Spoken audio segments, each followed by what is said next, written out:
I dag blev 2 autonome varetægtsfængslet for urolighederne tilbage i december. Hvad har det betydet for stemningen i bydelen i dag?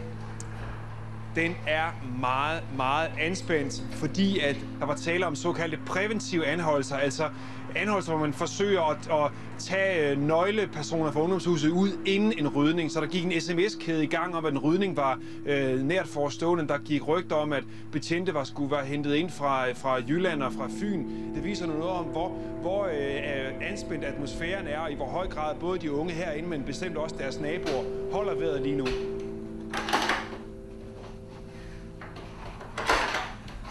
Da vi først flyttede ind, så var der som en gamle besætter, der gik og prøvede os. Det var dybt uroligt for os, fordi de var bange for, at vi skulle få kulder. Og vi var alle sammen sådan, slap af. Så sidder man 4 måneder senere, så kan man måske godt forstå, hvad det var, de snakkede om. Eller i hvert fald bedre. Ja. Hvor fanden er vi henne, mand? Jeg tænker på sine gamle klassekammerater fra folkeskolen eller sådan noget andet. Om hvad de går og laver. Som helt almindelige mennesker. Hvad laver du, vi sidder inde i et stort hus, psykopatbarrikaderinger og venter på, at vi skal i krig med nogle politibetjent. Vi er jo ikke soldater eller sådan noget. Og vi er ninjaer. Vi vil enormt gerne være ninja. Ja. Men jeg mener bare, at vi er bare unge mennesker eller sådan, og selvfølgelig har vi mange af os været i situationer, hvor vi har blevet konfronteret med politi, men jo aldrig på det her niveau. Nej. Bare det, at du kan sidde og snakke med en af dine venner, som om natten har haft et mareridt om, at de blev skudt under en rydning af ungdomshus. Ja. Men jeg har da godt nok også været på vej afsted flere gange. Så kan man ikke rigtig finde ud af det alligevel. Præcis. Så har jeg det også. Jeg prøvede at tage et sted hen for at sove, hvor jeg endte med at måtte stå op og tage mit tøj på og tage tilbage og sove her, fordi nej, hvad nu hvis det skete i nat, lige den nat, hvor jeg har valgt præcis, sådan har ikke at være der, ikke?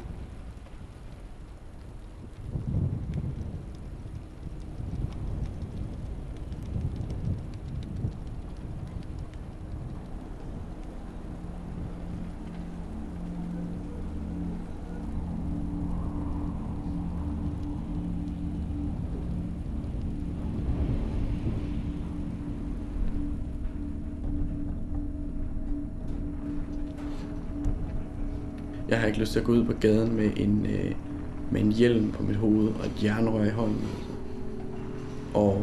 Og vide, at nu går jeg ud, og så bliver jeg måske skudt. Altså. Eller måske bliver nogle af mine venner skudt, og måske så invaliderer jeg en betjent, eller hvad fanden, altså. Det har jeg ikke lyst til, altså. Men på den anden side, ikke, så har jeg virkelig bare heller ikke lyst til at lade det her ske, uden at gøre modstand.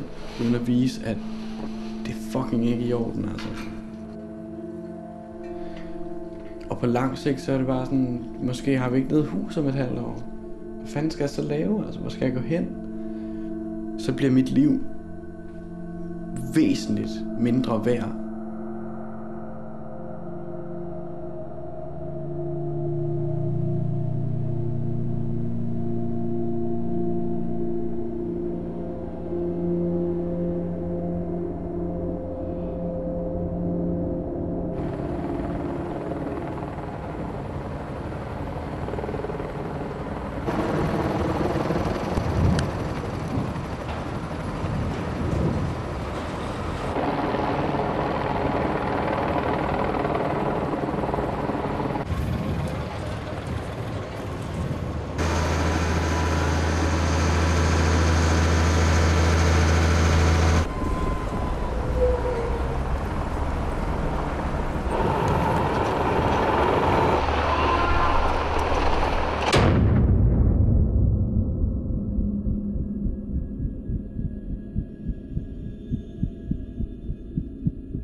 man får altid at vide af sin skolelærer og sine forældre, at man skal gøre det på den rigtige måde, og man skal tale pænt, og man skal være diplomatisk og demokratisk, og man finder jo en løsning på konflikten.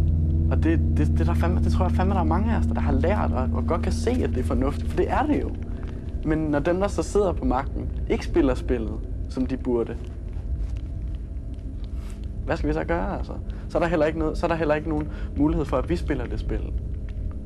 Det svarer til at sidde og spille Matador med nogen, og de snyder hele tiden. Så på et eller andet tidspunkt, så tager du bare spillet, og så smider du det bare ned på gulvet, og så er det slut, så spillet slut. De der folk, der sidder inde på rådhuset, de har ikke ønsket at spille et demokratisk spil med os. De har ønsket at knuse os. Det er det, de har ønsket fra start til slut. Og der, hvor jeg står i dag, så har jeg da også sådan, jeg skal ikke spille noget spil med dem. Jeg skal bare ødelægge dem. Jeg skal ødelægge deres system og deres spil.